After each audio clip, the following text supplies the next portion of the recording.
Did you know that in Paraguay, you can get residency and tax residency without investing or without showing any proof of funds, essentially for free? Well, a few months ago, I went to Paraguay. I did the whole process in just 5 working days. And in this video, I'm going to explain exactly what the process was like, what you had to prepare before going, what happened on the ground, and what really happened from start to finish. Hi, this is Jeremy from the Millionaire Migrant. We look after everyone from digital nomads to ultra high net worth individuals to be able to take advantage of all the opportunities around the world that they probably weren't aware of. I'm talking about tax residencies, I'm talking about tax mitigation strategies and companies, offshore companies, but also real estate investments opportunities, business investment opportunities, as well as different plans for diversification in a very unstable world. Towards the end of last year, I went over to South America and I was really curious to do the Paraguayan permanent residency and then later tax residency option. The reason being is that I started to hear that this is a very straightforward process, smooth process, fast process, and also a very flexible process. And those type of options are becoming rarer and rarer, as you can imagine. So I went over there, I did the whole process, I got it in 5 days. So I'm talking about literally not just temporary, I also did permanent residency. And so my team, I have to give them a lot of thanks for making the whole process extremely fast-tracked, extremely thorough as well. But I also appreciate that I got a lot of VIP treatment. A lot of this is down to the fact that I run a very large citizenship and residency firm. And as a result of this, I get preferential treatment because people know I bring a lot of clients. But the advantage of this is I'm able to do the same thing for you guys. So I got my residency card and I got the other additional cards, which is, you know, the Social Security and the National Police card. Very funny story indeed, and I'll tell you about that in a minute. But the reason why this is interesting for you is because it's almost impossible right now to get any type of residency with such little investment. Normally you need to show a source of funds, normally you need to invest in a project, but here all of this can be mitigated and managed, which makes it extremely attractive. The downside is obviously getting to Asunción, which is the capital of Paraguay.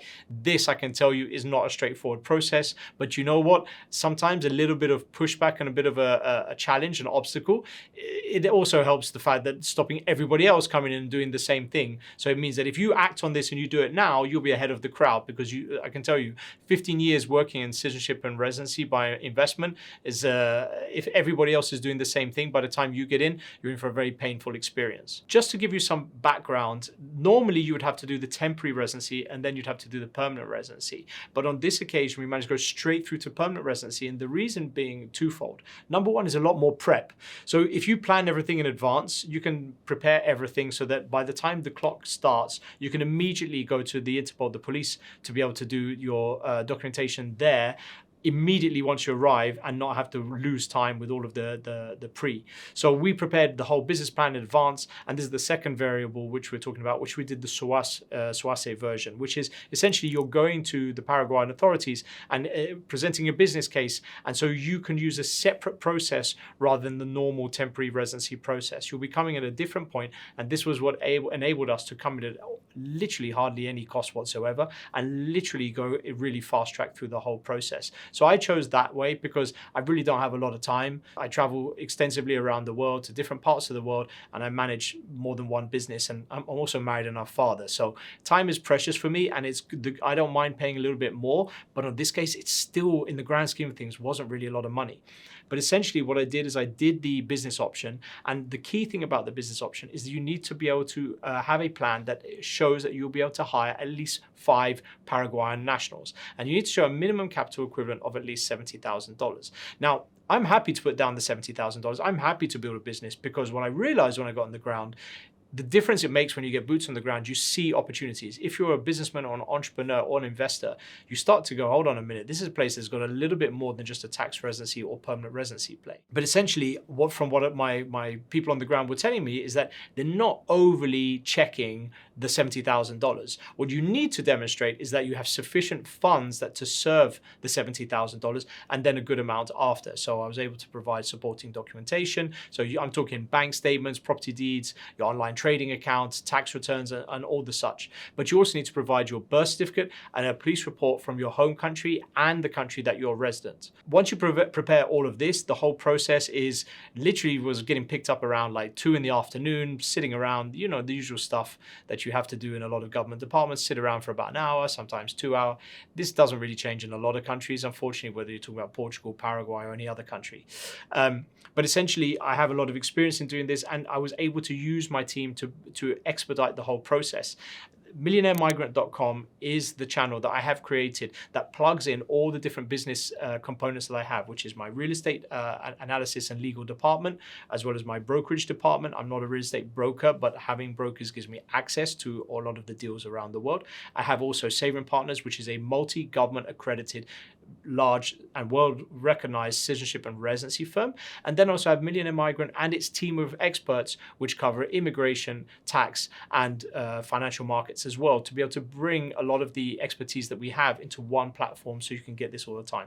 You can just watch the videos and stay updated on information on social media, but you can also book a consultation call with the dedicated professional. It can be myself. I'm a little bit more expensive. I think I'm worth it. You might disagree, but at the same time, I also have my colleagues who are specialized in different areas that you can also speak to directly. So when I arrived in Paraguay, the first thing I had to do was get the Ministry of Industry to get the approval. So that happened literally on the first day. Then I went to get my Interpol certificate. The Interpol certificate was very funny because you literally walk in there, you'll see there's a picture of me outside. We walked in and, like, you know, it's effectively a police station, and no one even batted an eyelid. We just went straight past the front desk down to the ground floor, and we literally with a cameraman as well, and they just said, you come here, give me your fingerprints, and then, you know, we just went back upstairs. I mean, you even look at the picture of my ID, I'm still kind of smiling and laughing from the whole experience.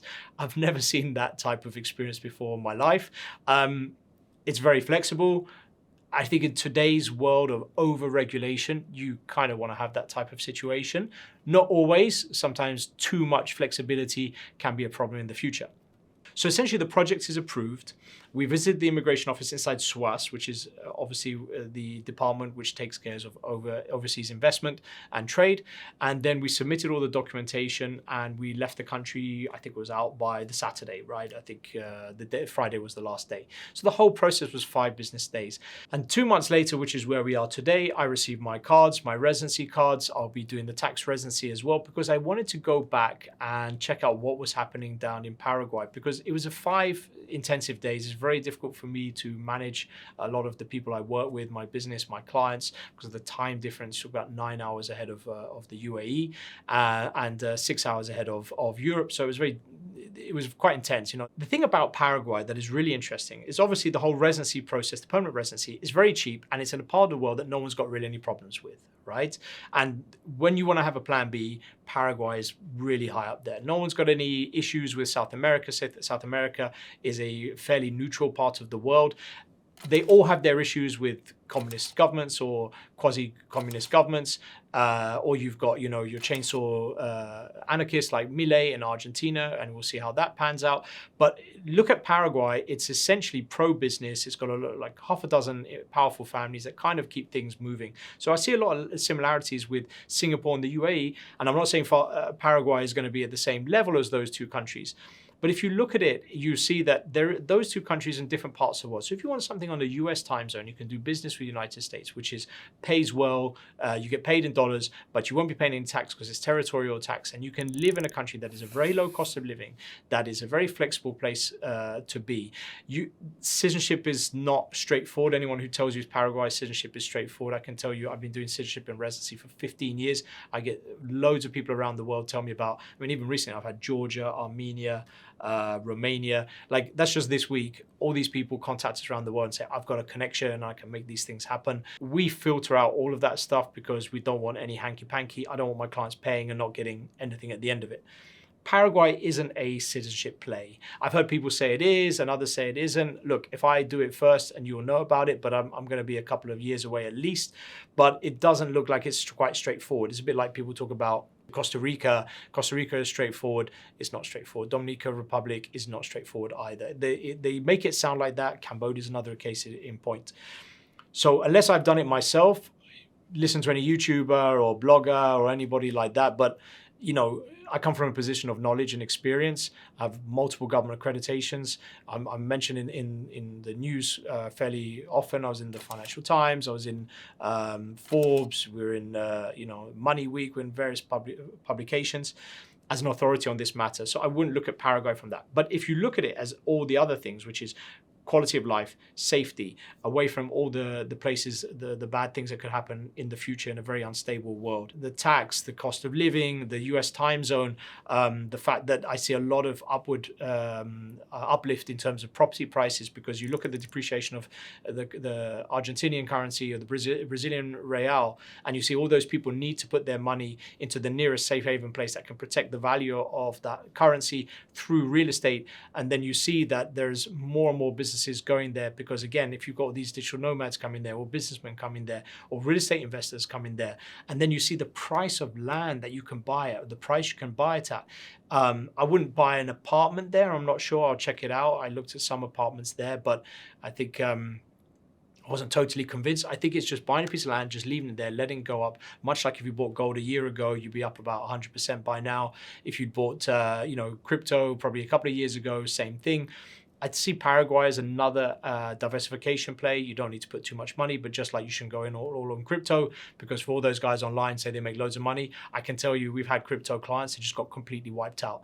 And if that happened just with us, which is in the context of citizenship and residency, imagine how much it happens around the rest of the world. But it's very digital nomad friendly. I see a whole ecosystem of digital nomads moving there. And the more that technology and AI comes into life, you'll see more people going there. So I see a lot of benefits to this for tax and for Plan B and for cost of living, for real estate investment. And I think that's why one of the main reasons I'm going back is I'd like to take a second look at it, but this time with a lot more prep. So my real estate analysts are already starting as of next month, because we've just finished Georgia and Turkey, looking at the numbers. Now we're going to look at Paraguay, and then we're going to see if there's going to be some opportunities there. I'll be on the ground in August. If you're going to be there and you feel that you'd like to connect with me and show me around, and you can bring value to what we can do that is better than the contacts that I have already, let me know. Lastly, I'll be doing a video soon about where I'd like to live. So for those of you who aren't aware, I've lived in different parts of the world. I've traveled to close to 100 countries. I have residency in, I think, 7 or 8 right now. It's very difficult to be able to balance more than 7 or 8, given the renewals is usually every 6 months. But essentially, I have invested in about, I'm now buying in Colombia now, so it's going to be 11 countries I've invested in. Essentially, I'm going to be talking about where I look to live, and we'll start with South America, and then we'll go to Asia, and then we'll probably do Europe, for example. Maybe I'll do Africa as well, to be honest. But I think the main thing is that if you want to know where Paraguay sits in all of South America as a place to live, and someone who's married to a Colombian and someone who's traveled extensively to Central and South America, I'll be doing that video very shortly. So click to subscribe, and then you'll be able to get notified on that video. So in general, I'm very bullish on Paraguay, but I need a second trip to go down there, this time armed with a lot more information than I was at the time. I still think it's great for residency. I still think it's great for tax residency. It's not easy to get to. This is the downside. But in terms of time zone, cost of living, stability, it's got a lot of positives. So thanks very much for watching this video. Go to millionairemigrant.com and reach out to us, and we'll be in touch.